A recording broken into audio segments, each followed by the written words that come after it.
Está que arde, pero como decíamos con Diego antes, no todos los dirigentes de la oposición son lo mismo. Hay una parte grande de la oposición que está trabajando y gestionando en el medio de la pandemia. Estamos con un referente de Juntos por el Cambio, con un diputado de la provincia de Buenos Aires de Juntos por el Cambio, que es Daniel Lipovetsky. Daniel, buenas noches, bienvenido a Fuego Amigo. ¿Cómo estás?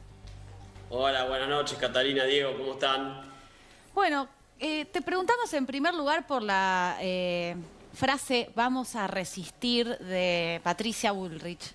¿Qué te pasa a vos con eso?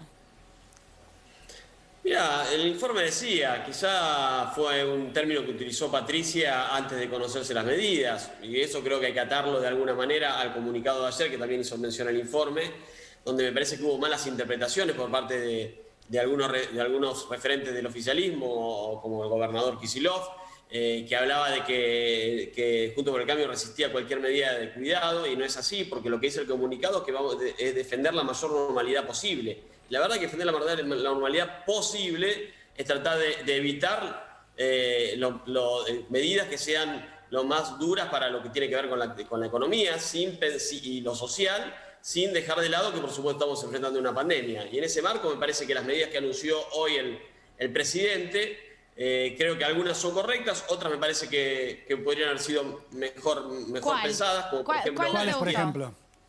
No, me parece que el cierre de los gastronómicos a las 23 horas creo que le va a hacer un impacto muy fuerte a un sector que ya viene muy golpeado por el cierre del año pasado. En mi ciudad, en La Plata, han cerrado muchísimos restaurantes este año, y en la mayoría del año pasado, y la mayoría de las ciudades del país pasó lo mismo. Y me parece que las 24 horas hubiera sido un horario más correcto y que les hubiera dado de alguna manera un juego más para poder no perder tanta clientela y tanta actividad económica. Daniel. Y lo mismo con el tema de las restricciones a las reuniones sociales. Me parece que ahí hay que apuntar un poco más. Ahora, Daniel, en La Plata, vos mencionabas La Plata.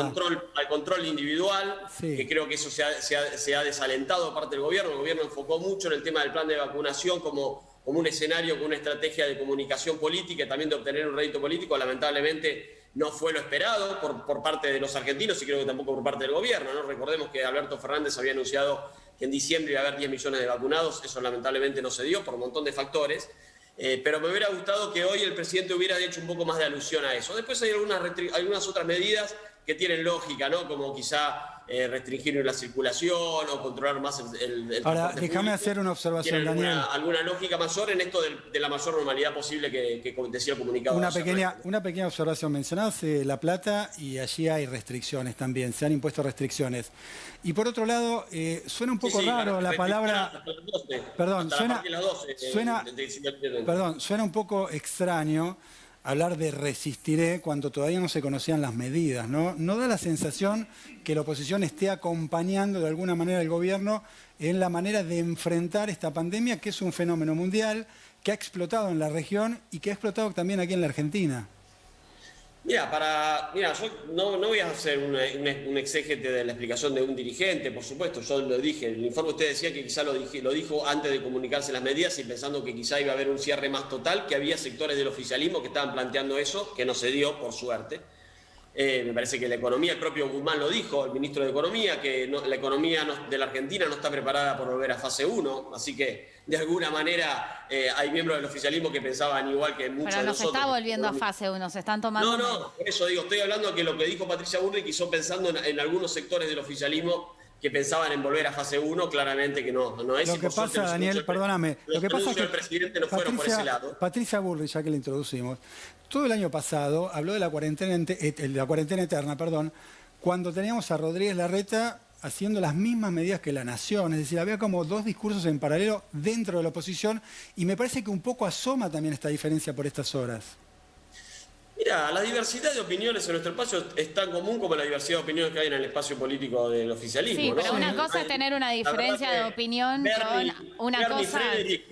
Bernie Frederick sobre un mismo tema, que es la seguridad, el cuidado de la seguridad. Tenés razón en eso, pero el tema son que... Entonces me parece que de alguna manera demuestra que hoy tenemos dos grandes coaliciones. Sí, pero Daniel, están poniendo en juego algunos miembros de tu coalición de gobierno, no lo digo por vos, pero algunos miembros, no es una división, un fuego amigo que no afecta a nadie. Están poniendo en duda medidas que afectan la salud y la vida de la gente. No es lo mismo, estamos en una pandemia. A eso apuntamos quizás con el cuestionamiento a los dichos, que es una irresponsabilidad porque estamos en medio de una pandemia donde el mensaje unificado es cuidémonos, tratemos de cumplir. Déjame, Cata, agregar algo más. Protocolos. Hay gente del espacio opositor que está convocando a salir a las plazas, a movilizarse.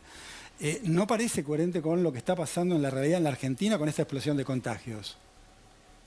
Mira, a ver, vamos a un poco aclarar el punto. Primero, no vi que haya una convocatoria de parte de Juntos por el Cambio oficial sobre este tema. No, oficial no, pero hay dirigentes del espacio, ¿no? Y que no sé si pertenece a nuestro espacio político. Por el otro lado, respecto al tema del enfrentamiento a la pandemia y de trabajar todos juntos, que hablaba Catalina y que yo coincido, y nosotros el año pasado acompañamos mucho, para trabajar todos juntos tiene que haber una vocación de los dos lados. La realidad es que en el caso de la provincia de Buenos Aires no encontramos esa vocación. Durante todo el año pasado nosotros le planteamos un montón de veces al gobernador Kicillof armar mesas para tratar temas muy complicados que tiene la provincia, no solamente el tema económico, sino por ejemplo la situación en las cárceles, que después terminó explotando con la cantidad de presos que fueron liberados en su momento con excarcelaciones. Y la verdad que el gobernador nunca tuvo ninguna voluntad de trabajar todos juntos en ese marco, junto al lugar institucional que corresponde, que es con los representantes del pueblo, que es la legislatura. No lo hicimos. Por lo tanto, el trabajar todos juntos tiene que tener una vocación de los dos lados. Pero no ahora haces una autocrítica. Nosotros cuando hay un oficialista le preguntamos también por el fuego amigo, por las contradicciones, pero ahora haces una autocrítica de que en un año de pandemia, segundo año de pandemia, la grieta no ayuda.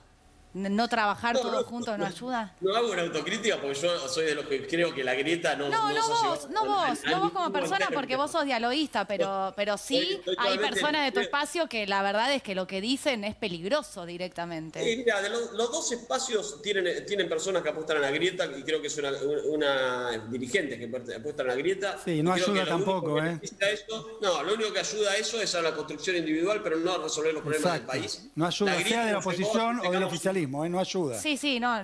Mira, la grieta, la realidad es que lo que votaron la grieta, lo único que la grieta logró es que tengamos hoy un 42% de pobreza, un número escalofriante, tristísimo. Por lo tanto, me parece que hay que pensar es que la manera de poder salir al país adelante es pensando políticas en conjunto. Si nos toca a nosotros gobernar en 2023, creo que la clave es esa, no irse a los extremos, sino tratar de sumar lo más posible para encontrar soluciones de fondo y de largo plazo en la Argentina. Y creo que el gobierno debería apostar a lo mismo. Lamentablemente el presidente Fernández, que hizo, de alguna manera en su campaña, aludió a eso, hizo una campaña al respecto, creo que lo que anunció hace un año, cuando inició la cuarentena, de trabajar todos juntos, cuando fue su discurso el 1 de marzo de este año, 2021, en el Congreso, hizo lo contrario. Yo fui muy crítico de ese discurso, porque la verdad que la Argentina creo que necesita otra cosa, no necesita seguir agrietándonos, que no nos va a llevar a ningún lado bueno. Pero estuvo reunido ayer con el Ministerio de Salud, con el Ministro de Salud de la Ciudad de Buenos Aires, o sea, están trabajando en conjunto. Y hoy, además de que están trabajando en conjunto y que las medidas fueron consensuadas, más allá de que haya habido diferencias, fueron consensuadas, el discurso de hoy del presidente habló de unidad. Bueno, por eso, el presidente también tiene sus idas y vueltas. El 1 de marzo, en el lugar institucional más importante, que es la apertura de sesiones ordinarias, fue un discurso absolutamente kirchnerizado y grietístico, si me permite el término o el neologismo. Hoy planteó un discurso distinto. Insisto, igual me hubiera gustado que hubiera hecho, por lo menos hablando de autocrítica que me planteabas, Catalina, hoy, un poco de autocrítica respecto al plan de vacunación, el intento de obtener rédito político partidario con el plan de vacunación. La verdad que el gobierno intentó de todas maneras sacar un rédito político y no lo logró porque el plan de vacunación de alguna manera no fue tan efectivo como lo anunció. Hemos visto a campañas de inscripción de las vacunas en La Plata en las unidades básicas, cosas que no corresponden, o hemos visto las épicas de vuelos a Rusia para traer 300.000 dosis que no alcanzaban. No, por supuesto, eso está muy mal. Eso está muy mal y está bien que lo señales como opositor. Pablo Caruso te quiere hacer una pregunta. Daniel, ¿cómo te va? Buenas noches. Más allá de estas discusiones que a veces quedan un poco en la chiquita o en la escena más corta, hay algo que se juega de fondo, que es el rol de la oposición. Evidentemente las elecciones decidieron quién es mayoría y quién gobierna y quién efectivamente es minoría en las cámaras y en la oposición. ¿La sensación cuál es? Que si no están de acuerdo con una decisión que toma quien gobierna, en lugar de acompañar con crítica, se boicotean esas decisiones. Y el peligro que mencionaba Catalina no es menor, porque más allá de la lectura de un análisis literario de la Carta de Juntos por el Cambio, está claro que deslegitima las decisiones que el gobierno toma en la función que le corresponde. Entonces, por una cosa me parece que es la oposición con las críticas, y otra cosa es, si no se decide lo que a mí me gusta, yo habiendo perdido las elecciones, entonces el juego se acabó y me llevó la pelota. Eso me parece que incluso cuestiona la democracia, ¿no?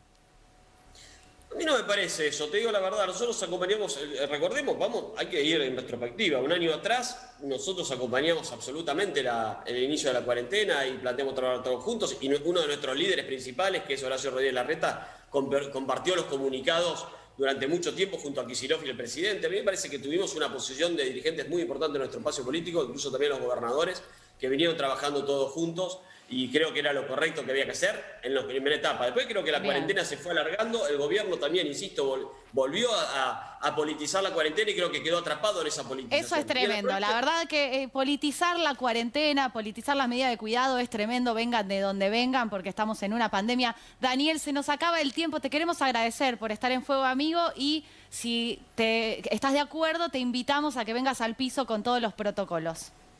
Me encantaría ir. La verdad que hoy estoy un poco aislado porque tuve contacto estrecho, así que me estoy guardando. Apelamos a la responsabilidad individual de vuelta. Si alguien tiene un contacto estrecho, hay que aislarse, hay que cuidarse, sigamos usando tapaboca. La distancia social va a ser la clave para enfrentar la pandemia. A cuidarnos. Un abrazo, Daniel. Muchísimas gracias. Bueno, ahí está, la voz de la oposición también en Fuego Amigo. Vamos